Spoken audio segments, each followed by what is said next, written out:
വയനാട്ടിൽ +1 വിദ്യാർത്ഥിക്ക് റാഗിങ്ങിന്റെ പേരിൽ അനുഭവിക്കേണ്ടി വന്നത് ക്രൂരമർദ്ദനമാണ്. വൈത്തിരി സ്വദേശിയായ ഷനാസ് താലൂക്ക് ആശുപത്രിയിൽ ചികിത്സയിലാണ്. ഈ സംഭവവുമായി ബന്ധപ്പെട്ട 5 സീനിയർ വിദ്യാർത്ഥികൾക്കെതിരെ കമ്പളക്കാട് പോലീസ് കേസെടുത്തിട്ടുണ്ട്.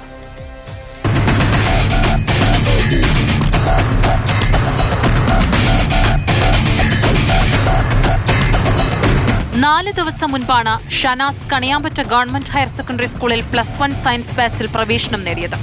ആദ്യ ദിവസം തന്നെ സീനിയർ വിദ്യാർത്ഥികൾ താടിയും മീശയും വടിക്കാൻ ആവശ്യപ്പെട്ടു. പേടിച്ചുപോയ ഷനാസ് താടി വടിച്ചാണ് പിറ്റേന്ന് ക്ലാസ്സിൽ പോയത്. മീശ വടിക്കാത്തത് ചോദ്യം ചെയ്ത് ഇതേ സംഘം ഭീഷണിപ്പെടുത്തി. ഷർട്ടിന്റെ ബട്ടൺ അഴിച്ചിടാൻ പറഞ്ഞു. ഇന്നലെയും ഭീഷണി തുടർന്നു. ഇതിന് വഴങ്ങാതെ വന്നതോടെയാണ് സംഘം ചേർന്ന് മർദ്ദിച്ചത്. ഗുരുതരമായി പരിക്കേറ്റ ഷനാസ് വൈത്തിരി താലൂക്ക് ആശുപത്രിയിൽ ചികിത്സയിലാണ്. നിയമ നടപടികൾക്ക് പിന്തുണ നൽകുമെന്ന് സ്കൂൾ അധികൃതർ അറിയിച്ചെന്ന് ഷനാസിന്റെ മാതാവ് സഫീല പറഞ്ഞു. ഇത് വടിക്കാതെ നീ കയറരുത്, കയറി കഴിഞ്ഞാൽ അതിൻ്റെ കോൺസിക്വൻഷൻ ഉണ്ടാവുമെന്ന് പറഞ്ഞു. പിന്നെ അതിൻ്റെ പുറമെ വൈകുന്നേരം ക്ലാസ് വിട്ട സമയത്ത് കോമ്പൗണ്ടിൻ്റെ ഉള്ളിൽ നിന്ന് ഷർട്ടിൻ്റെ ബട്ടൺസ് കഴിപ്പിച്ചിട്ട് രണ്ടാമത് ഇടിക്കുക. ആ ഇതിൽ ചെയ്ത് അത് കഴിഞ്ഞ് അവൻ അവിടെ നിന്ന് ചെയ്ത് കൊടുത്ത് ഇനി ഒരു വിഷയം ആവണ്ട വെച്ചിട്ട് ചെയ്ത് കൊടുത്ത് അത് കഴിഞ്ഞ് പിന്നെ കോമ്പൗണ്ടിൻ്റെ പുറത്തുനിന്നാണ് രണ്ടാമത് അവർ ഇതൊന്നുകൂടെ കഴിക്കണം എന്ന് പറഞ്ഞപ്പോൾ പറഞ്ഞു പറ്റൂല എന്ന് പറഞ്ഞു. അപ്പോഴാണ് അവർ ഒരു 4-5 ആൾ ആദ്യം ഒരുത്തനാണ് വന്നത്. അവനെ കണ്ട ഒരു ഇതുണ്ട്.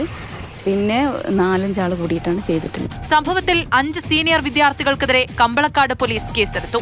റാഗിംഗ് നിരോധന നിയമപ്രകാരമാണ് കേസ്. ഇതിനു പുറമെ സംഘം ചേർന്ന് മർദ്ദിക്കൽ, ഭീകരാന്തരീക്ഷം സൃഷ്ടിക്കൽ തുടങ്ങിയ വകുപ്പുകൾ കൂടി ചുമത്തിയിട്ടുണ്ട്.